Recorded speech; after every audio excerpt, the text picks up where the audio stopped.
স্বামী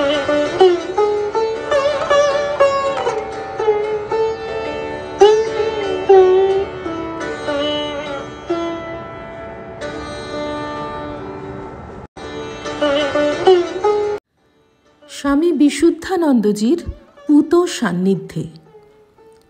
ইন্দ্রনারায়ণ কুণ্ডু, পত্রিকার 21তম বর্ষ, 2য় সংখ্যা।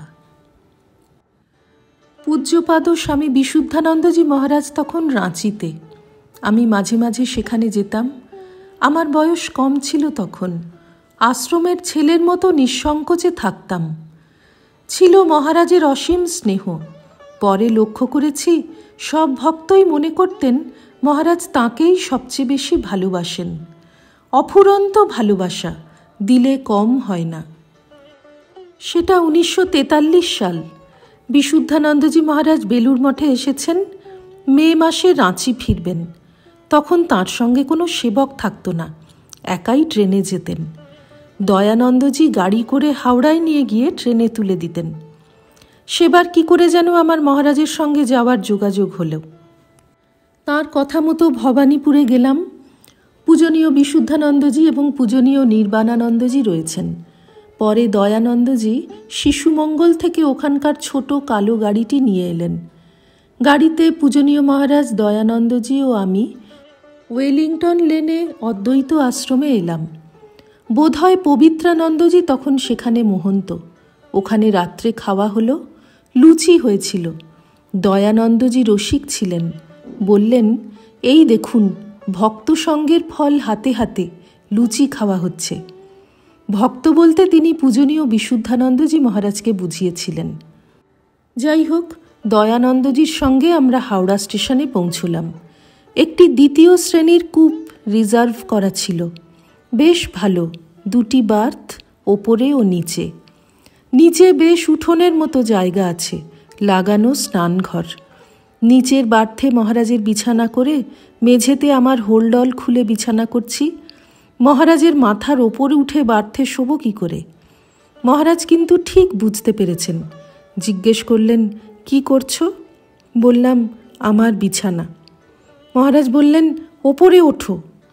আমি ইতস্তত করছি দেখে মহারাজ আবার জোর দিয়ে বললেন, রাখো তোমার বৈষ্ণবী ভক্তি, ওপরে ওঠো তো। অগত্যা ওপরেই উঠতে হলো। পরবর্তীকালে পূজনীয় বীরেশ্বরানন্দজি মহারাজ যখন প্রেসিডেন্ট, তখন তাঁর আর পূজনীয় ভরত মহারাজের সঙ্গে ট্রেনে গিয়েছি। তখন নিচের 2টি বার্থে তাঁদের দুজনের, প্রেসিডেন্ট মহারাজের বার্থের ওপরে তাঁর সেবকের এবং ভরত মহারাজের বার্থের ওপরে আমার বিছানা হতো। তখন আর সংকোচ হতো না, কারণ রাঁচি যাওয়ার সেই অভিজ্ঞতা আমার মনে পড়ত। যাই হোক, সকালে মুড়ি স্টেশনে পৌঁছলাম। ওখানে ব্রডগেজ থেকে মিটার গেজ রেলে যেতে হয়। ট্রেন অনেকক্ষণ পরে ছাড়ে, সময়ও বেশি লাগে। সেই জন্য আমরা লালা কোম্পানির পাবলিক বাস ধরলাম। অতি সাধারণ বাস, কাঠের সিট। বাসের মাথায় মালপত্র চাপিয়ে দুজনে ঠাসাঠাসি করে বসলাম।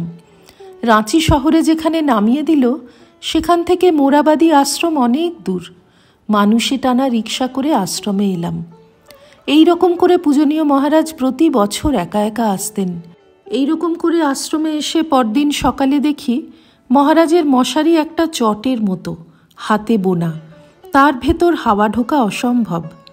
আমি মহারাজের খাটের মাপ দিয়ে আমার দাদাকে তাড়াতাড়ি একটা ভালো নেটের মশারি পাঠাতে লিখলাম। মহারাজ জানতে পারলেন না। মশারি এলে মহারাজের খাটে টাঙিয়ে দেওয়া হলো।